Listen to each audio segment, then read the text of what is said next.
Welcome to This Might Get Personal, where two life coaches, Nikhil and myself, Ashley, invite you into our unfiltered conversations. We're here to support others on their journeys while still walking our own, sharing the messy, the meaningful, and sometimes hilarious truths of growth and transformation. So grab a seat.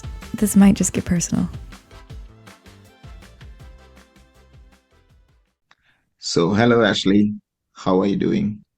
Hello, good morning. I'm good. How are you doing? I am doing great. So, how do you introduce yourself if someone asks you who is Ashley? Oh man, there's so many layers to that.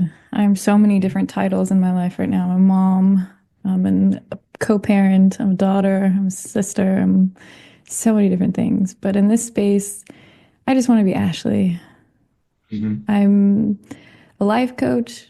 I also have a Hmm. background in medicine and mental health. And I'm just here to talk about something that I love, something that I know you love.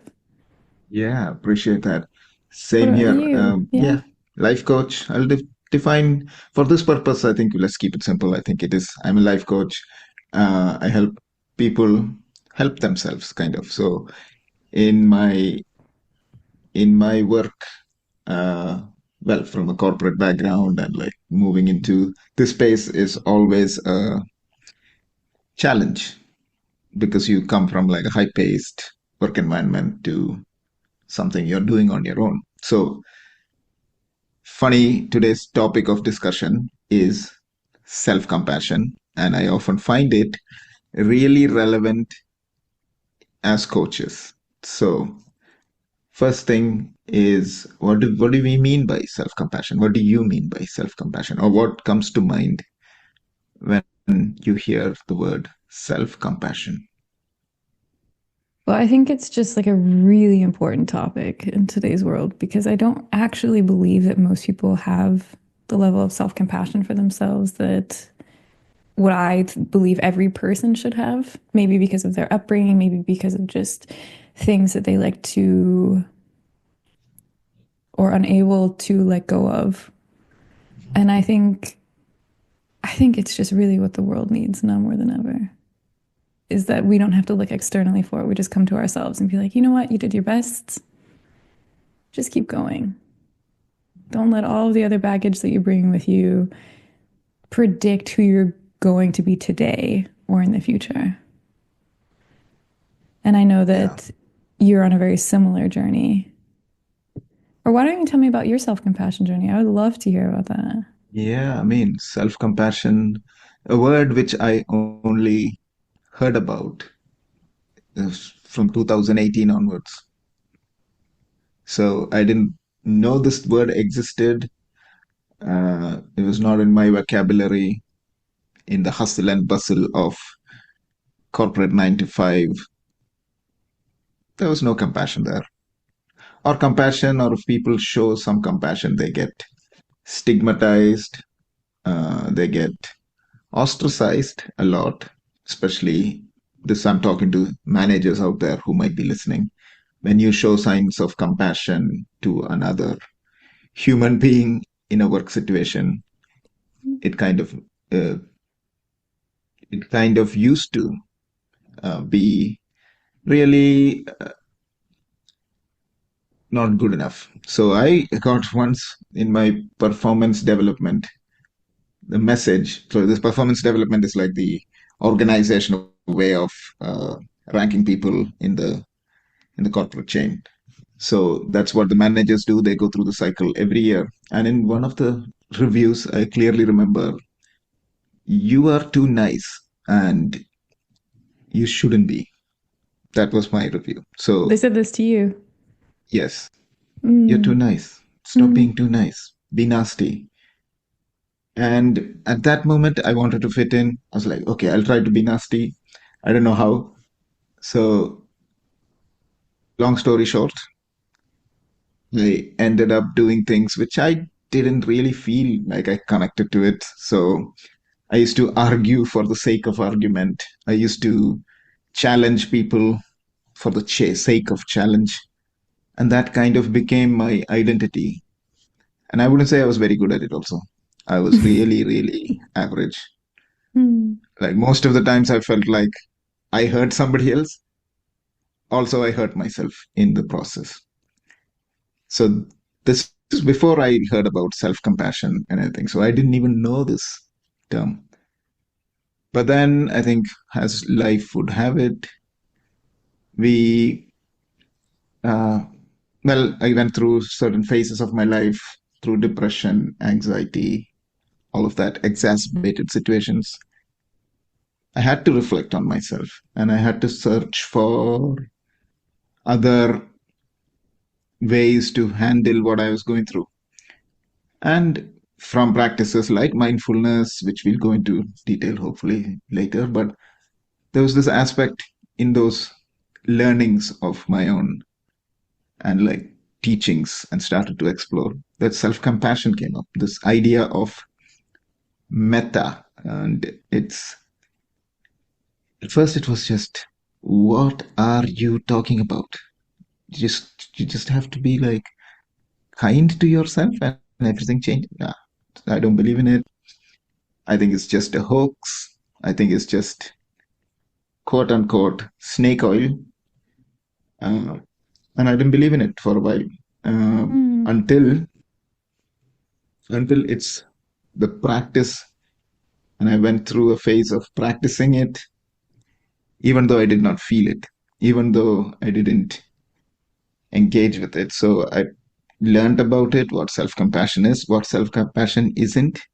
We might go into the details of it, but for me, understanding what self compassion was and what self esteem was kind of the difference. So I was confusing self compassion with self esteem.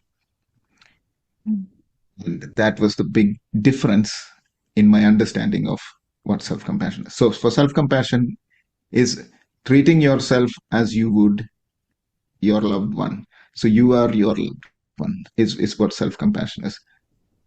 So it is knowing that there is a common humanity. There is knowing that the we are all part of a shared experience. Is knowing that we are being aware of this facet of humanity. So compassion. So that's what self compassion for me. And I started to practice it, and I believe it can change people's lives. So not understating this by any stretch of the imagination, it literally changes you. So yeah, that's my take on overall what self compassion means and how it kind of manifested in my own life. How about yours, Ashley? Well, I was wondering if you could tell me Mm. like a memory or an example of a time where you really needed self-compassion and you weren't able to give it to yourself. Wow. Okay.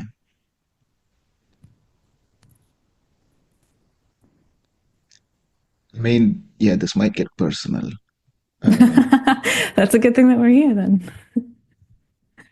yeah, I mean, there is many examples. One big one is uh, I went through a phase of redundancies, and my whole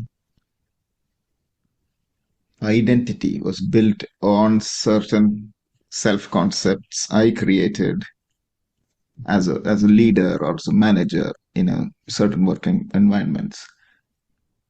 And as I was made redundant, that whole thing shattered in front of me. And I believed all of the things I worked towards. So being a, a corporate leader, manager, which is all my dream. I dreamt about this. I dreamt about, actually, when Mm. I dreamt about life when I was 15, I was thinking, oh, I should work in London, overlooking Thames, where London Bridge or Tower Bridge is in my background while I'm meeting.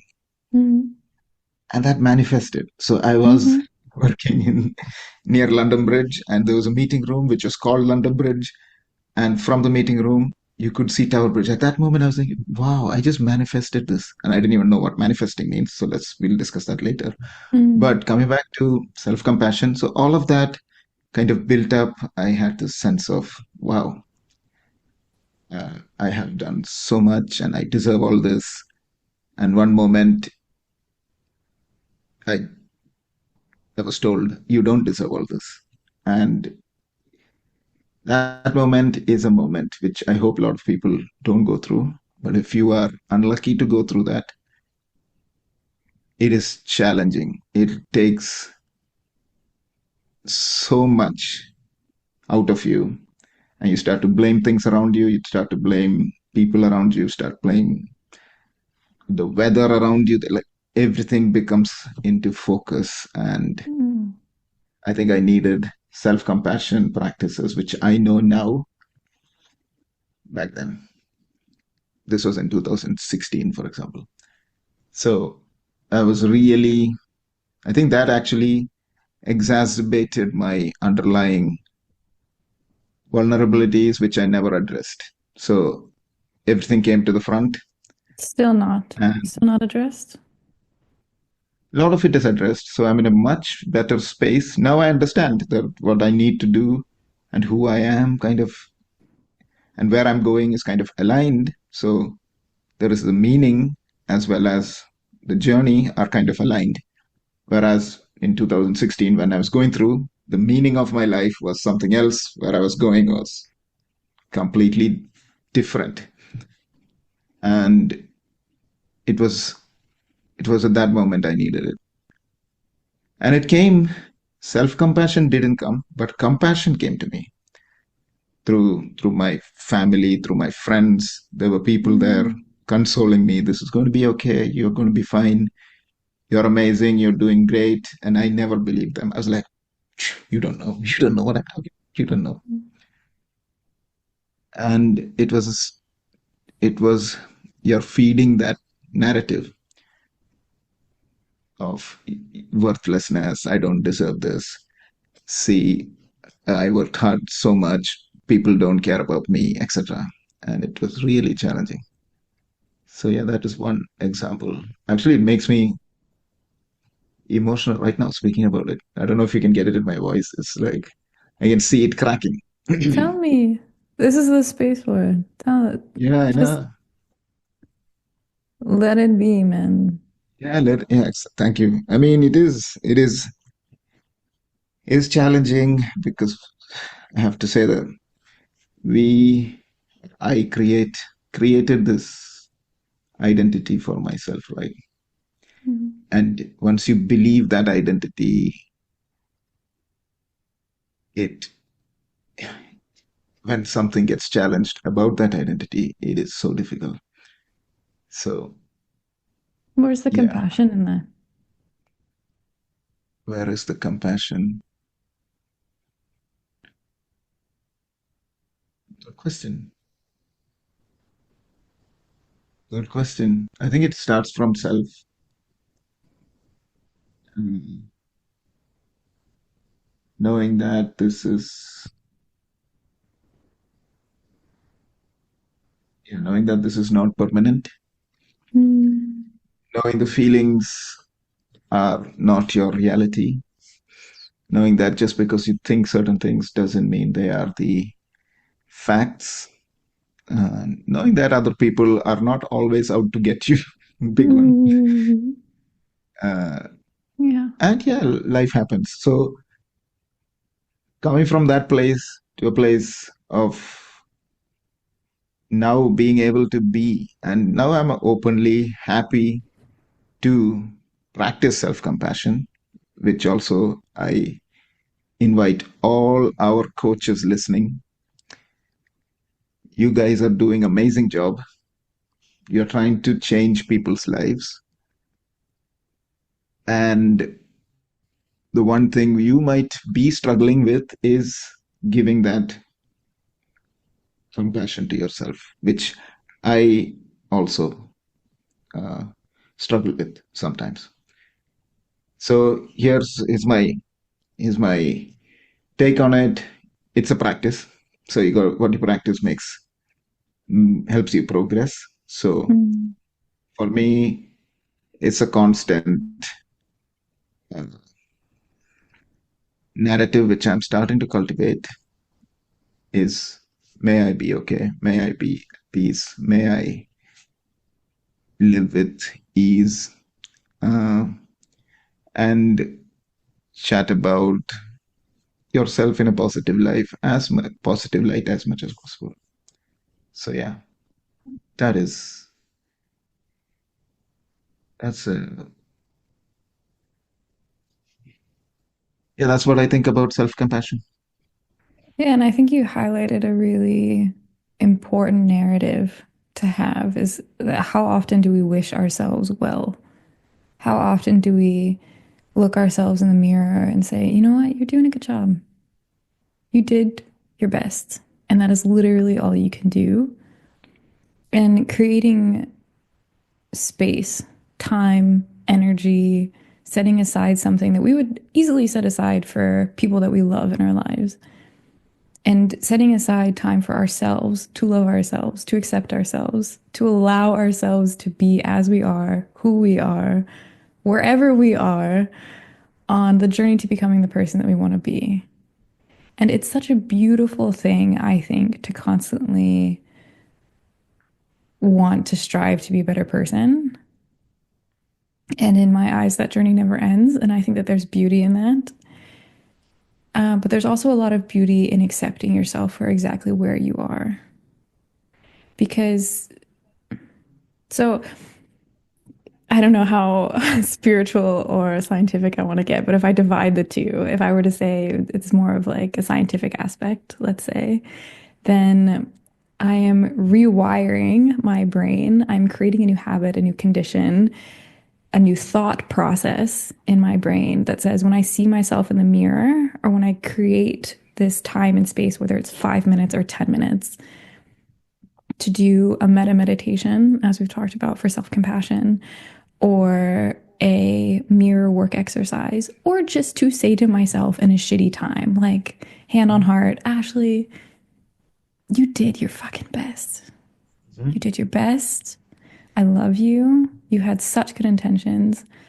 I'm so sorry it did not end up the way that you wanted it to. And you're going to be okay. And meta meditation was, for me, the thing that really changed it all.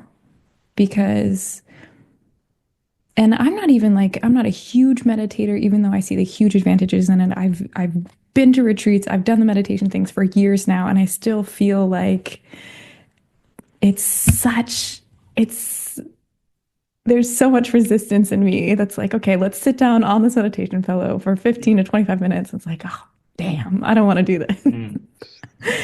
I need to chase my dreams. I need to do this. I need to be this kind of a person. I need to do, there's always that doing in there. But the sitting and the being and the existing and the stillness and just letting that noise come to the surface and be like, okay, what have I been suppressing for hours, days, weeks, years? That's a narrative in my brain that I'm just trying to override. And when I did that, I realized how ugly I was to myself. Ashley, you're not doing enough. Ashley, what you did was not enough. Ashley, the friend, the mom, the partner, the this, the that, that's not enough. You need to do harder. And as much as I tried to convince myself that that was a healthy narrative that got me to do a lot, which it did, there's a way healthier way of doing it that's not self-sabotaging or self-deprecating. And just like you did, which is an example from the meta meditation, is the was the perfect entry point for me to give myself time and space every day for weeks until I could rewire my brain into being compassionate to myself. Like, may I be healthy? May I be free of self suffering? May I feel loved? May I feel accepted? Such a simple thing. So why do you think there is this resistance to self-compassion around you? Like, do you see it? First question. Or if you don't see it, why do you think there is? Well, there's a lot of really good research to say that it's backed by how we were raised as children and the narratives, the voices that we were given as children, the way our parents talked to us, the way our caregivers talked to us, which a lot of our caregiving was done by teachers. And a lot of that was like an authoritative relationship. You know, they were above us. We had to do what they say. You do this. If you do something I like, I praise you. And if you do something I don't like, you get like something stern and unapproving and not very nice or warm or fuzzy. Mhm. So I think that we have been very well conditioned to be mean to ourselves, unfortunately. And when we get in that own habit ourselves of just continuing where others left off, it's just self-deprecating. Yeah. Do you have an opinion on that? Do you disagree or agree or No, have I a mean, different opinion? I think yes, that is one aspect. I think there is so much more from childhood. Of course, childhood molds us into different beings. I think for me, the narratives are all around us. I think the self-compassion narrative is kind of, if you look at any Hollywood movies or movies that depict the grit or the perseverance in hardship, beating each other up, beating yourself up for not doing that amazing thing you should be doing, and it is always in the backdrop of achievement. So what is happening, I feel, yes, we have this cultural narrative, everything kind of revolves around achievement, success, how much kind of narratives. We always tend to then compare ourselves or be compared to in that level. So for example, as a life coach, uh, yes, I have my upbringing. Yes, 100%. I went to boarding school. That's another whole topic. That was not about self-compassion. That was about bullying Yeah. and Yeah. abuse and things like that. But okay, let's consider like not that kind of upbringing. What you can quote unquote normalish upbringing, where you got the family background support, not excessive trauma, like you're growing up normally, but you go to these institution schools, fundamental to your growth, and as you say, they treat your achievements and they don't treat the progress as much. So that Mm. starts. So when you start to notice that, okay, I'm only worth this much if I have 100,000 followers. Very relevant these days. Mm. Uh, or I'm only worth this much in the society if I get I get that promotion, or I have a title across my name, or I Mm. get that PhD, or I get that doctorate, or whatever. So that kind of narrative is also in the background. I think so. I think it's combining all of that, and then your own ideas of what success means. This self-compassion narrative doesn't fit that. And as I say, like going back to the movies, it's always celebrated the struggle going through uh, heartbreaks, traumas, the challenges, the everything, and coming through. So, like at the end, everyone's happy. Like, wow, look at that! That person overcame all of this, and now they are a successful person in life. But that is the opposite of narrative. Opposite narrative of what self-compassion I feel means is we are compassionate during the process, not at the end. So while you might be going through certain difficult times, how do you talk to yourself? What kind of practices do you do? Are what is important when we talk about self-compassion. So coming back to the question which I think I asked is how how do you think why do you think self-compassion is not talked about as much? I think there is this narrative underlying that outcomes was what matters. Doesn't matter how you get there, and the journey doesn't really like it's really important to acknowledge the journey, and where you are right now is where you will be. So like right now where you are, how you are, you might be a billionaire sitting here watching this, but if you're suffering, you're suffering.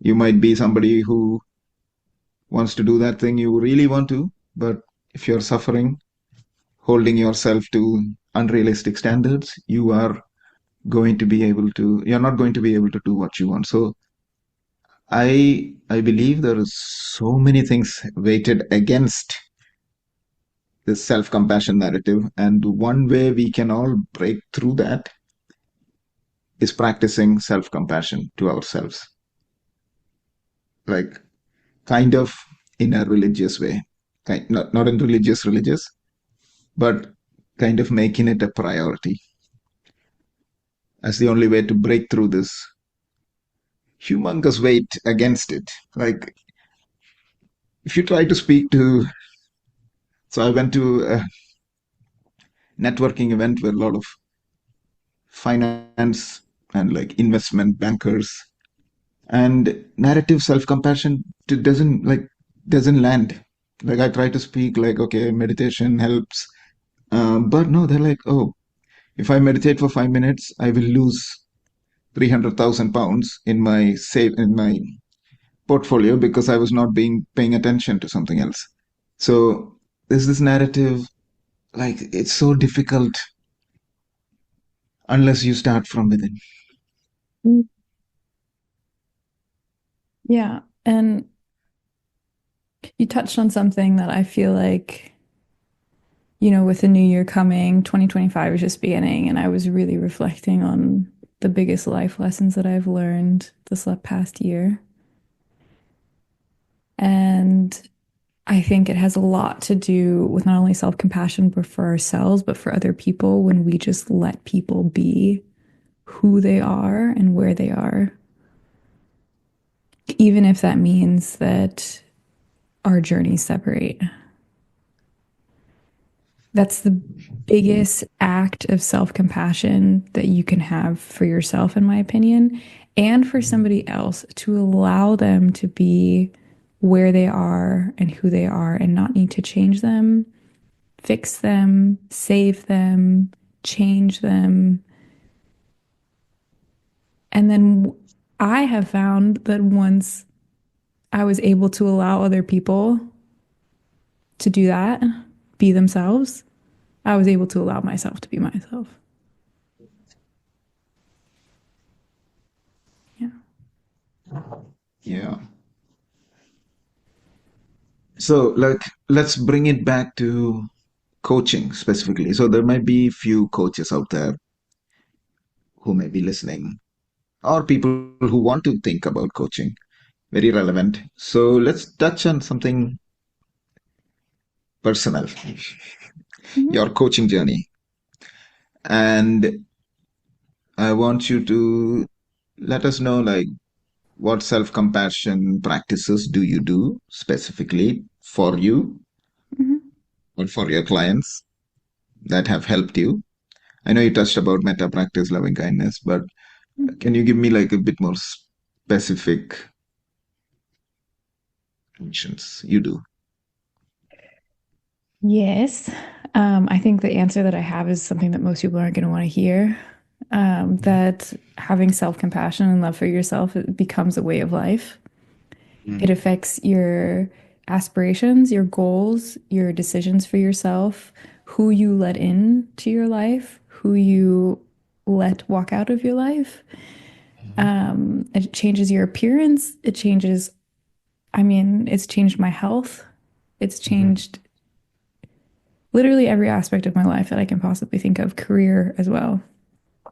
is from the time that I wake up. I'm like, okay, I decide and I choose to make my bed for myself so that my future self has a nice, clean, warm, made bed to lay in. I decide tired or bored or frustrated to do yoga today and meditate for 15 minutes, even though I just don't want to. Yes. I choose to not text the person and wish them well when it's somebody that didn't want to be a part of my life anymore, or that I know I cannot let be a part of my life anymore. It's the decision that instead of making the delicious, easy food, that I take the time and the preparation to go shopping and make something healthy, delicious, and nutritious for myself. It's it's it's in every facet of my life. Fascinating. So these are like tiny actions every day, conscious, repetitive.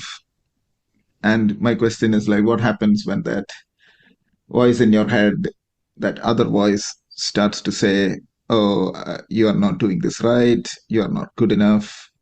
What do you do? Mm-hmm. Well, I pushed that voice away for a very long time. I said, I don't want to listen to you. I don't want anything to do with you. Get away from me. I don't like you.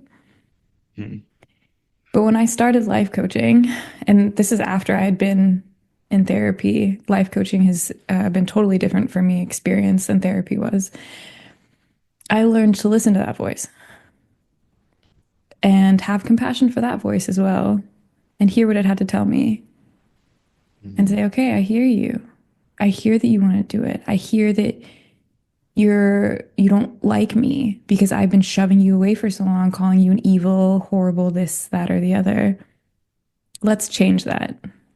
And this is this is exactly what self-compassion is. It's finding the parts of yourself that you don't like, that you reject, that you hate, that you're like, I'm not you just create this whole dialogue with another part of yourself. You're like, I don't want anything to do with you. If I banish you, then my life would be better. That's yourself. You were telling yourself that. I told myself that. Mm. And when I learned how to have that kind of conversation with myself, then I was able to find love and acceptance and move forward. And then that voice changed. Then I had a better relationship with that part of myself. And that voice was like, oh, I don't want to do this. I'm like, yeah, I hear you. I get it. It's not fun. But you know what? We're going to do it together. Come on. Take my hand. We got this. Totally different feeling than, ugh, go away. I don't care. And then dragging myself through it. Oh, that is so powerful. Really, I mean, I wish a lot more people heard this because what you just said is the essence. Is the like first question I get is like, no, I don't want to do this. Whenever I say about self-compassion or practices, it's like, no, I don't want to do this. No, this is not me. I Which don't is like I normal, don't talk like yeah. which is totally normal. Yeah. It's normal to have resistance to something that's new and different and uncomfortable because it absolutely can be uncomfortable. Children are growing up in a stable household where they are able to express themselves freely. What sort of narratives do they have? And I'm pretty certain they do not have this negative voice in the head. They have the voice of their caregivers or people surrounding them, supporting them. So they start to build the voices which are being recited to them. So my point is, we actually then kind of trained ourselves a little bit to listen to this, and we started to say, okay, the way we talk about ourselves negatively is who I am because I have practiced it so much that trying to practice some other thing is so difficult. This is like somebody who's played the guitar for years, um, asking them to start uh, tabla or like drums. They might know what we're talking about, they might know the music notes, but the act of practicing will be so different, and they'll just probably go back to playing guitar. I don't know. That's a very wild example. Or if something which closer to something more personal to me is having somebody who worked in a field in in the corporate world, in management, to say like, okay, now you are going to work on your own and you're going to find your clients, you're going to do everything on your own, like the negative self-talk Mhm. gets in. Mhm. So I don't know how you think about that, but I believe like we can train ourselves very well with patience, with effort. Effort as in wise effort, not effort as in I have to like hours.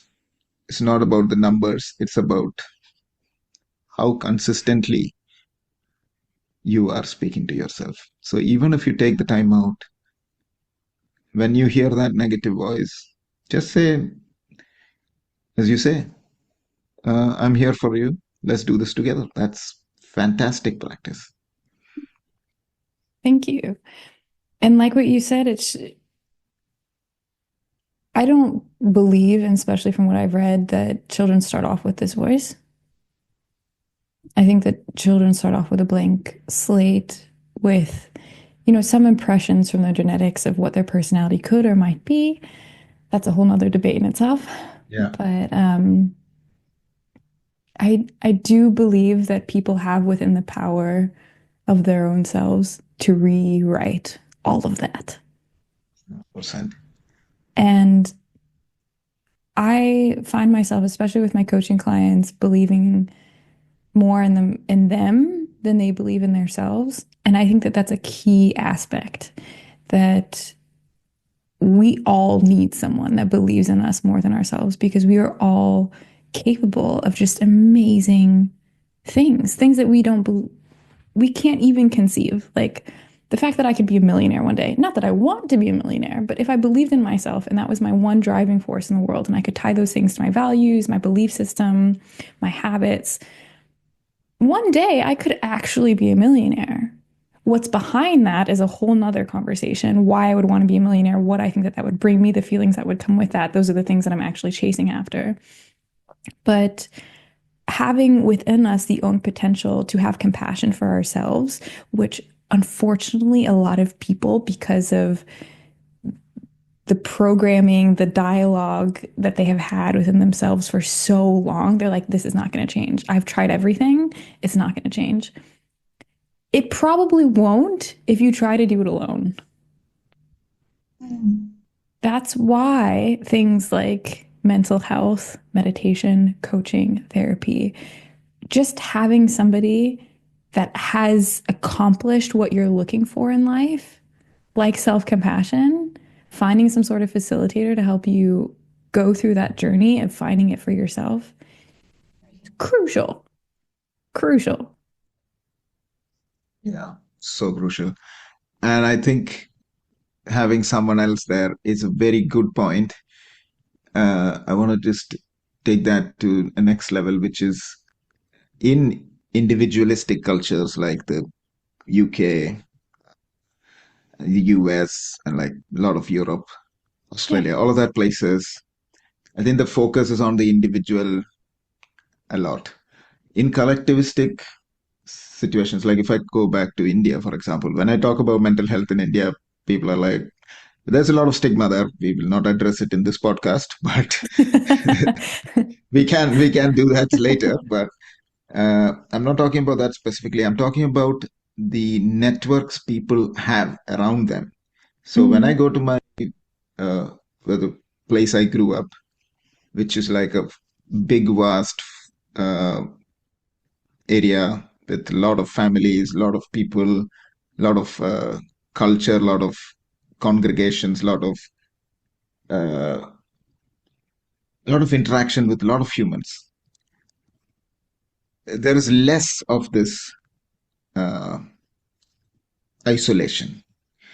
Yes, there is need for different interventions. understanding mental health is not just about either one is right or wrong. I'm just saying different perspectives. So collectivistic and cultures, there are more opportunities for you to speak to someone. Whether they listen, have the coaching element is the other story, but they have more opportunities. But when we are stuck here in our own heads, and we feel like there is no one, that is the problem we're trying to address with coaching, with meditation, with all these practices. Is self-compassion means common humanity. So like we are all part of the same thing. And sometimes in cultures like ours, which we live in, where we are kind of on our own little bit. I'm not trying to bring out the violin here, but I'm just saying we we sometimes look at ourselves because we don't feel like we can speak to someone else because either we think we are intruding or they don't know what we are going through. And so my key takeaway is you are not alone.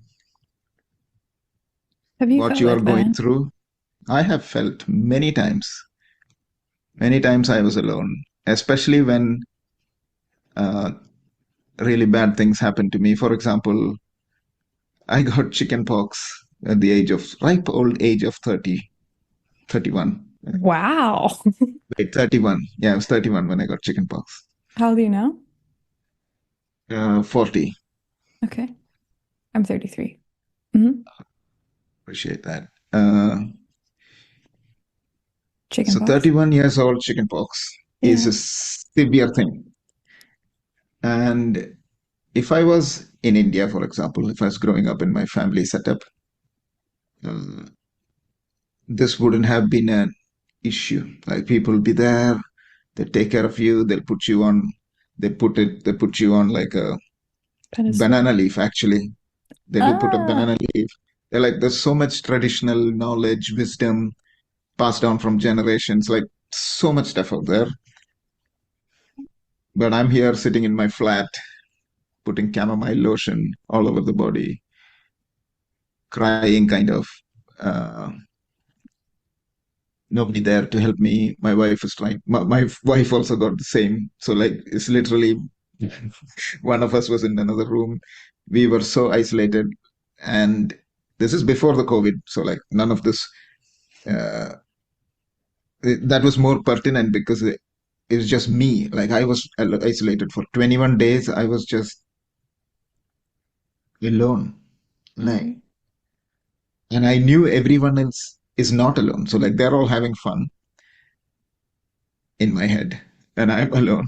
And yeah, that time I was thinking, okay, what is self compassion doesn't mean anything. If this was self compassion, I wouldn't be in this situation. I started to say things like, this doesn't, I don't, I don't deserve this. Rest of the people are, insert your uh, word of choice. But yeah, Woe is me I felt so. story. Yeah. Mm. Yeah.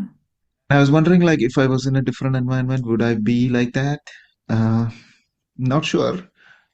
But if there were a lot more people, maybe, maybe different. But again, it's not right or wrong. It's just that we're talking about our self-talk and how it affects when we are alone. So coming back to life coaching, Yeah. Hmm. and I felt when I started this journey, I felt like I was alone. I felt like also I had to do everything. Another big challenge, if all the coaches out here are listening, is the is the need to be unique, unique value proposition, and you have to have your message to a certain extent, yes, but more important is how can you help someone who's isolated? How can you not find new clients? Go to your people you know who are suffering and help them. So how do you, so when coaches out there, I, for one, like when I started, I wanted to like reach out to every network and like get a lot of inbound, etc. It kind of made me isolated because I was chasing something which uh, was not really helpful. But when I started chasing, not chasing, when I started accepting the process, people started to contact, and unexpected people contact us. So it's not anyone you can support, any one person you have coached, you are a coach. So even if that is yourself, that is my like message to everyone who wants to get into coaching or who wants to know what this is all about. There is, be compassionate to yourself. The process is different for everyone. You are not alone, so you can ask other people and understand that there are other people out there who's going through similar thing, not exactly same, and there could be synergies. Like what I'm liking with you, Ashley, is like I believe you are also thinking along the lines that we are not alone. Mhm. I choose to believe that. Yeah. Yeah, okay. Because I believe that it's so important to see it as a choice. Mm. Because you will find, anyone will find plenty of evidence out there to say nobody cares about me, Mhm. nobody's supporting me, nobody believes in me, nobody loves me, I'm alone, I'm isolated, I have to do this by myself. If you look for it, you will find it. And if you choose to believe the opposite, I choose to believe the opposite. I see things, I see the world as a different place. Mhm. Confirmation bias. Mhm. It's as easy as that. Yeah. Yeah. And for me, it's really important that this this space, this podcast is something that anybody can listen to. It's not just for coaches. Something Mhm. that anybody who wants to come to a place, feel like a part of something, a part of a group of people, a part of our conversations, a friend, that they can come here and just be that. They don't need to feel like they're being talked down to. They don't need to feel like nobody understands them, that everybody has it figured out more than them, because we don't. We're people. Like, there's plenty of shit in my life that I don't have figured out yet, and that I'm still figuring out. Self compassion is still being one of them. But I don't want that to keep me from being vulnerable and being authentic in a world full of experts. We have enough of those. I just want to be, me in a space where other people feel like they can be related to, even if they see me as an expert, which in some things I do know more because I'm super interested and super like nerded out, focused on things like that. And I could tell people a lot about joy and self compassion and exercise and life coaching and mental health and whatever. But I also just want to be like the vulnerable, doesn't know anything, come as you are kind of a person and be accepted for that. Mhm.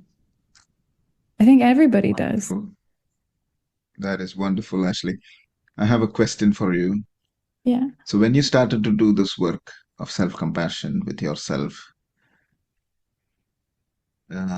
what sort of backdraft did it have? So, uh, when people get into, let me explain a little bit of a backdraft. Is I think the it's the very old pains that surface when we become self compassionate.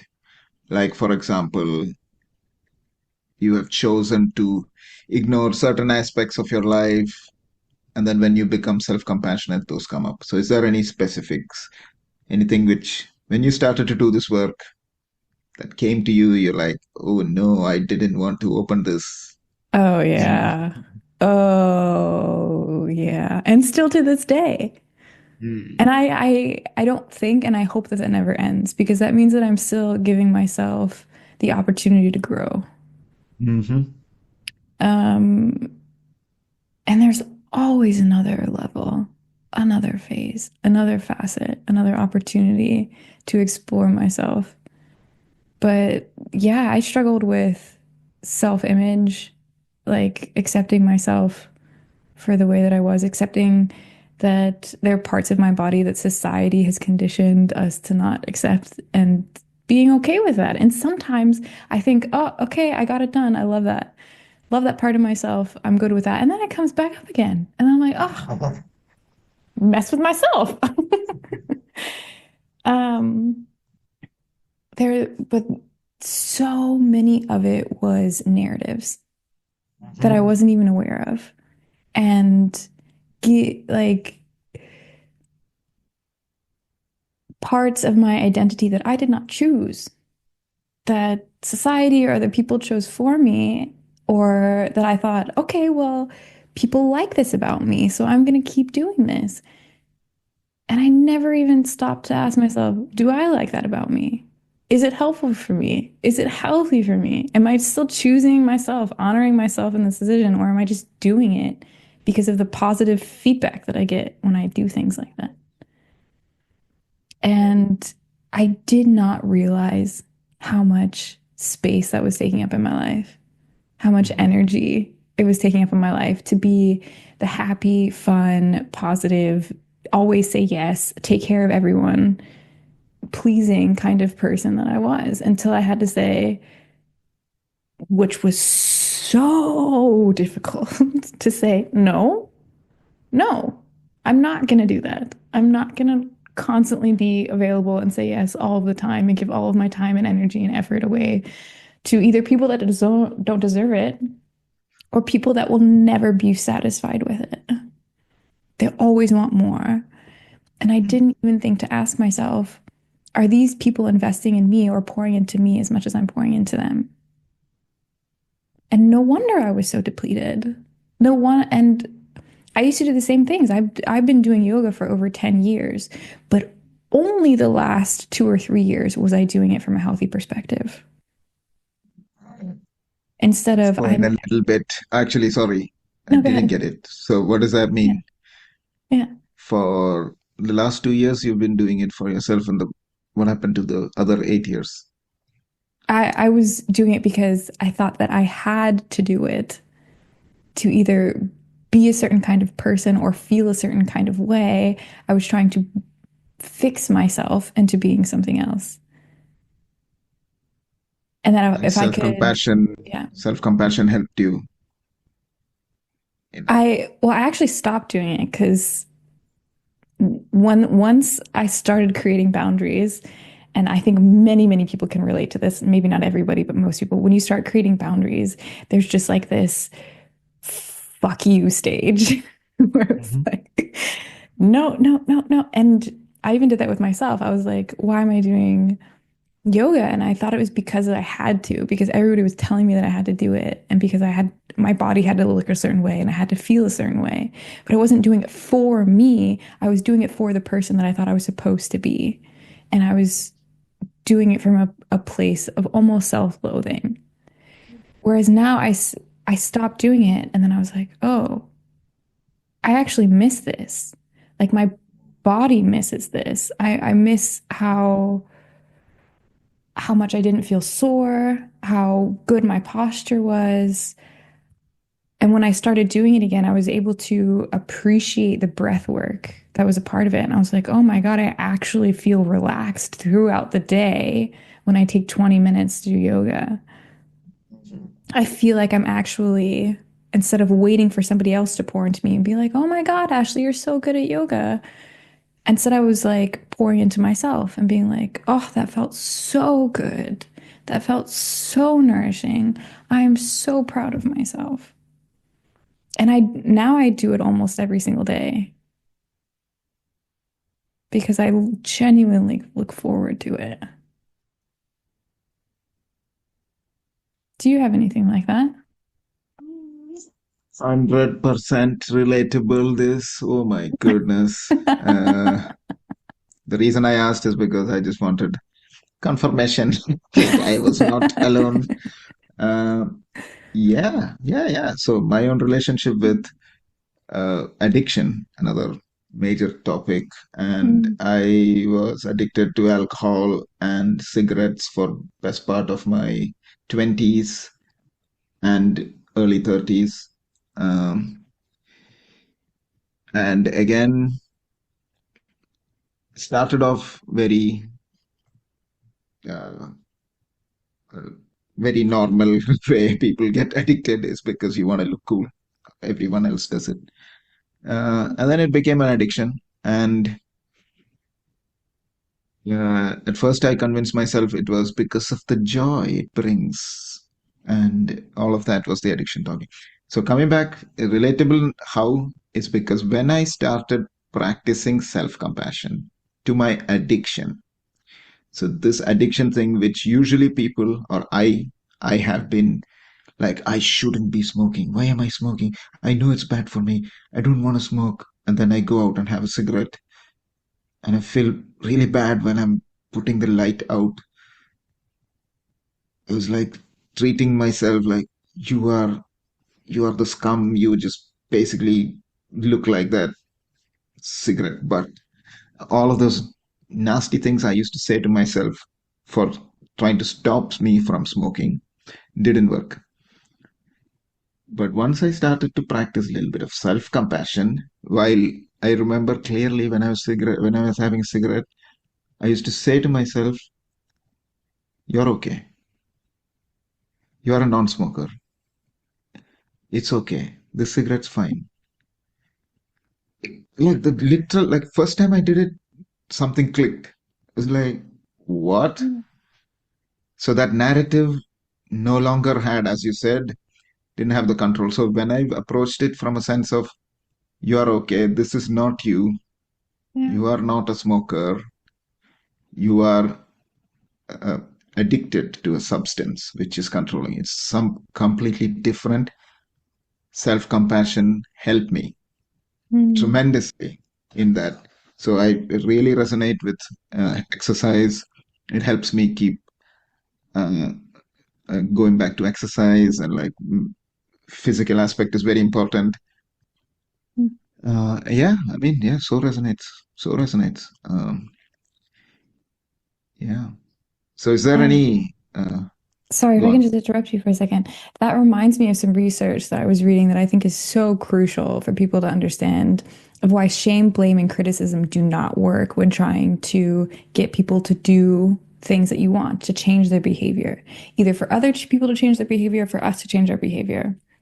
And there's a lot of research being done in addiction clinics Hmm. where they have notoriously used things like shame, blame, and criticism to get people to want to change their behavior.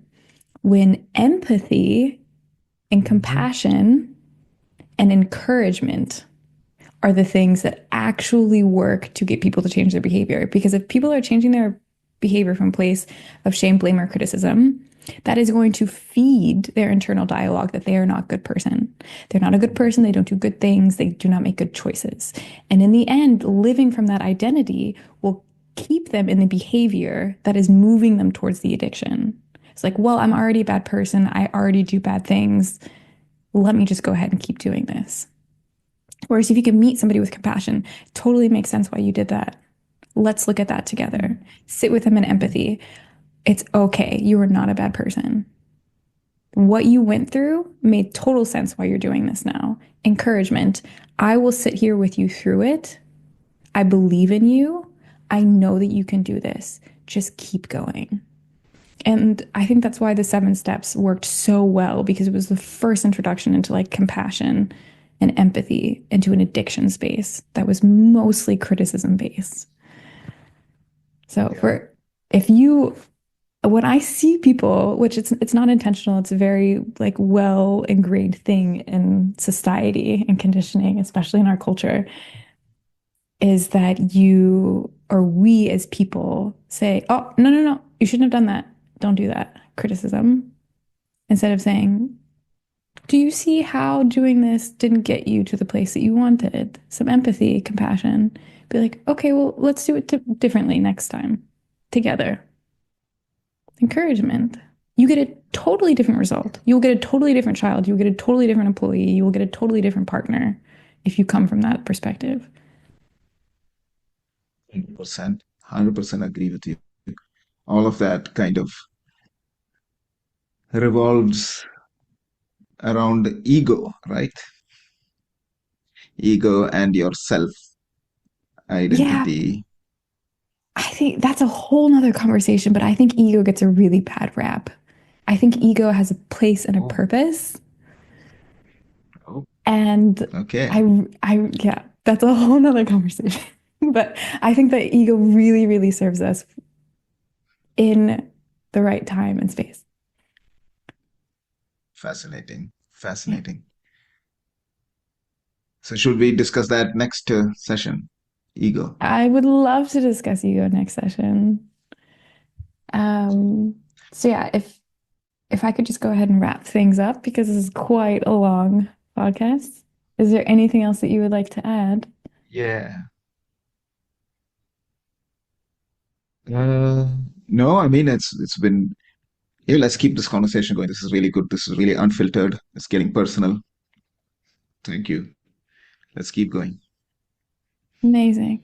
So, if you're interested in any more of this, I'm actually coming out with a meta meditation on Insight Timer that we will link wherever we're posting this: Spotify, YouTube, Instagram.